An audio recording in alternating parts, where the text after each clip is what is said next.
அப்போஸ்தலருடைய நடபடிகள் 2ஆம் அதிகாரம். பெந்தேகோஸ்தே என்னும் நாள் வந்தபோது அவர்கள் எல்லாரும் ஒருமனப்பட்டு ஓரிடத்தில் வந்திருந்தார்கள். அப்பொழுது பலத்த காற்று அடிக்கிற முழக்கம் போல வானத்திலிருந்து சடுதியாய் ஒரு முழக்கம் உண்டாகி அவர்கள் உட்கார்ந்திருந்த வீடு முழுவதையும் நிரப்பிற்று. அல்லாமலும் அக்கினிமயமான நாவுகள் போல பிரிந்திருக்கும் நாவுகள் அவர்களுக்கு காணப்பட்டு அவர்கள் ஒவ்வொருவர் மேலும் வந்து அமர்ந்தது. அவர்கள் எல்லாரும் பரிசுத்த ஆவியினாலே நிரப்பப்பட்டு ஆவியானவர் தங்களுக்கு தந்தருளின வரத்தின்படியே வெவ்வேறு பாஷைகளிலே பேசத் தொடங்கினார்கள். வானத்தின் கீழிருக்கிற சகல தேசத்தாரிலும் இருந்து வந்த தேவ பக்தியுள்ள யூதர்கள் அப்பொழுது எருசலேமிலே வாசம் பண்ணினார்கள். அந்த சத்தம் உண்டானபோது திரளான ஜனங்கள் கூடி வந்து தங்கள் தங்கள் பாஷையிலே அவர்கள் பேசுகிறதை அவரவர்கள் கேட்டபடியினாலே கலக்கமடைந்தார்கள். எல்லாரும் பிரமித்து ஆச்சரியப்பட்டு ஒருவரை ஒருவர் பார்த்து, இதோ பேசுகிற இவர்கள் எல்லாரும் கலிலேயர் அல்லவா? அப்படி இருக்க நம்மில் அவரவர்களுடைய ஜென்ம பாஷைகளிலே இவர்கள் பேச கேட்கிறோமே, இது எப்படி?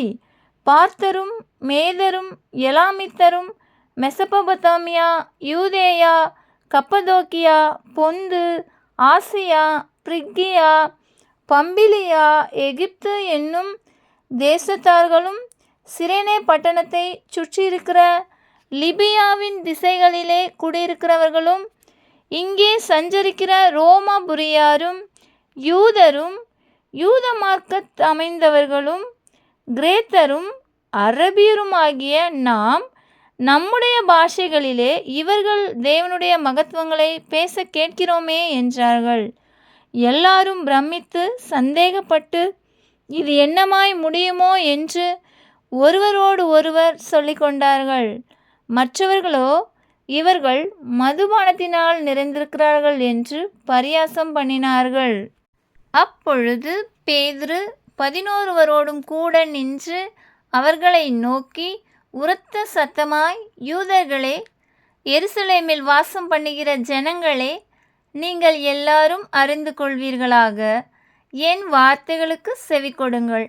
நீங்கள் நினைக்கிறபடி இவர்கள் வெறி கொண்டவர்கள் அல்ல. பொழுது விடிந்து 3ஆம் மணி வேளையாய் இருக்கிறதே. தீர்க்கதரிசியாகிய யோவேலினால் உரைக்கப்பட்டபடியே இது நடந்தேறுகிறது. கடைசி நாட்களில் நான் மாம்சமான யாவர் மேலும் என் ஆவியை ஊற்றுவேன். அப்பொழுது உங்கள் குமாரரும் உங்கள் குமாரத்திகளும் தீர்க்க தரிசனம் சொல்லுவார்கள். உங்கள் வாலிபர் தரிசனங்களை அடைவார்கள். உங்கள் மூப்பர் சொப்பனங்களை காண்பார்கள். என்னுடைய ஊழியக்காரர் மேலும் என்னுடைய ஊழியக்காரிகள் மேலும் அந்நாட்களில் என் ஆவியை ஊற்றுவேன். அப்பொழுது அவர்கள் தீர்க்க தரிசனம் சொல்லுவார்கள். அல்லாமலும் உயர வானத்திலே அற்புதங்களையும் தாழ பூமியிலே இரத்தம், அக்கினி, புகைக்காடாகிய அதிசயங்களையும் காட்டுவேன். கர்த்தருடைய பெரிதும் பிரகாசமுமான நாள் வரும் முன்னே சூரியன் இருளாகவும் சந்திரன் இரத்தமாகவும் மாறும். அப்பொழுது கர்த்தருடைய நாமத்தை தொழுது கொள்ளுகிறவன் எவனோ அவன் இரட்சிக்கப்படுவான் என்று தேவன் உரைத்திருக்கிறார். இஸ்ரவேலரே, நான் சொல்லும் வார்த்தைகளை கேளுங்கள்.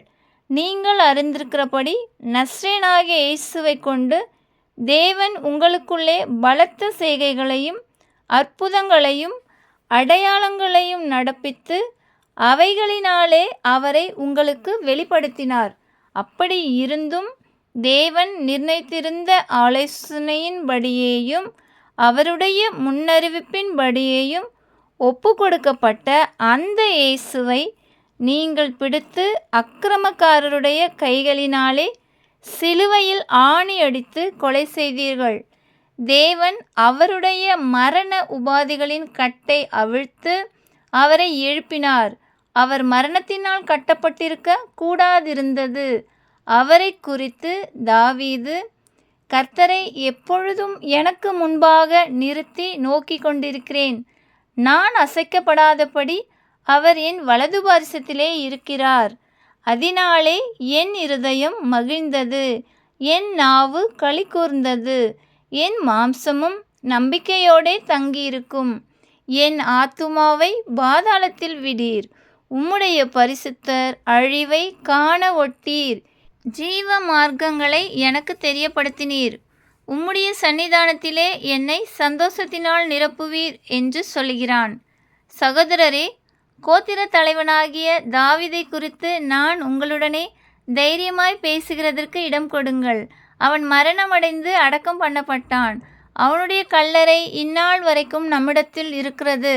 அவன் தீர்க்கதரிசியாய் இருந்து உன் சிங்காசனத்தில் வீற்றிருக்க, மாம்சத்தின்படி உன் சந்ததியிலே கிறிஸ்துவை எழும்ப பண்ணுவேன் என்று தேவன் தனக்கு சத்தியம் பண்ணினதை அறிந்தபடியால் அவன் கிறிஸ்துவனுடைய ஆத்துமா பாதாளத்திலே விடப்படுவதில்லை என்றும் அவருடைய மாம்சம் அழிவை காண்பதில்லை என்றும் முன்னறிந்து அவர் உயிர்த்தெழுதலை குறித்து இப்படி சொன்னான்.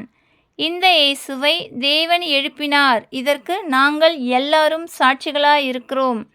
அவர் தேவனுடைய வலது கரத்தினாலே உயர்த்தப்பட்டு பிதா அருளிய வாக்குத்தத்தின்படி பரிசுத்த ஆவியை பெற்று நீங்கள் இப்பொழுது காண்கிறதும் கேட்கிறதும் ஆகிய இதை பொழிந்தருளினார். தாவீது பரலோகத்திற்கு எழுந்து போகவில்லையே, நான் உம்முடைய சத்துருக்களை உமக்கு பாதபடியாக்கி போடும் வரைக்கும் நீர் என் வலது பார்சத்தில் உட்காரும் என்று கர்த்தர் என் ஆண்டவருடனே சொன்னார் என்று அவனே சொல்லியிருக்கிறான். ஆகையினால் நீங்கள் சிலுவையில் அறைந்த இந்த இயேசுவையே தேவன் ஆண்டவரும் கிறிஸ்துவும் ஆக்கினார் என்று இஸ்ரவேல் குடும்பத்தார் யாவரும் நிச்சயமாய் அறிய கடவர்கள் என்றான். இதை அவர்கள் கேட்டபொழுது இருதயத்திலே குத்தப்பட்டவர்களாகி பேதுருவையும் மற்ற அப்போஸ்தலரையும் பார்த்து, சகோதரரே, நாங்கள் என்ன செய்ய வேண்டும் என்றார்கள். பேதுரு அவர்களை நோக்கி, நீங்கள் மனம் திரும்பி ஒவ்வொருவரும் பாவ மன்னிப்புக்கு என்று இயேசு கிறிஸ்துவின் நாமத்தினாலே ஞானஸ்நானம் பெற்றுக்கொள்ளுங்கள், அப்பொழுது பரிசுத்த ஆவியின் வரத்தை பெறுவீர்கள்.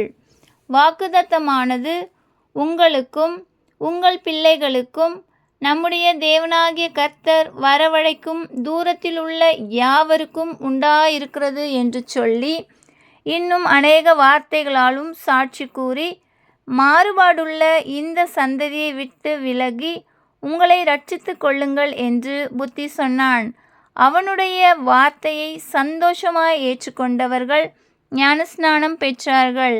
அன்றைய தினம் ஏறக்குறைய 3000 பேர் சேர்த்து கொள்ளப்பட்டார்கள்.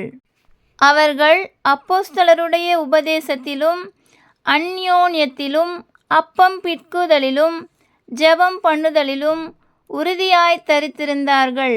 எல்லாருக்கும் பயம் உண்டாயிற்று. அப்போஸ்தலர்களாலே அநேக அற்புதங்களும் அடையாளங்களும் செய்யப்பட்டது. விசுவாசிகள் எல்லாரும் ஒருமித்திருந்து சகலத்தையும் பொதுவாய் வைத்து அனுபவித்தார்கள். காணியாட்சிகளையும் ஆஸ்திகளையும் விற்று ஒவ்வொருவனுக்கும் தேவையானதற்கு தக்கதாக அவைகளில் எல்லாருக்கும் பகிர்ந்து கொடுத்தார்கள். அவர்கள் ஒருமனப்பட்டவர்களாய் தேவாலயத்திலே அனுதினமும் தரித்திருந்து வீடுகள் தோறும் அப்பம் பிட்கும் மகிழ்ச்சியோடும் கபடமில்லாத இருதயத்தோடும் போஜனம் பண்ணி தேவனை துதித்து ஜனங்கள் எல்லாரிடத்திலும் தயவு பெற்றிருந்தார்கள். இரட்சிக்கப்படுகிறவர்களை கர்த்தர் அனுதினமும் சபையிலே சேர்த்து கொண்டு வந்தார். ஆமென்.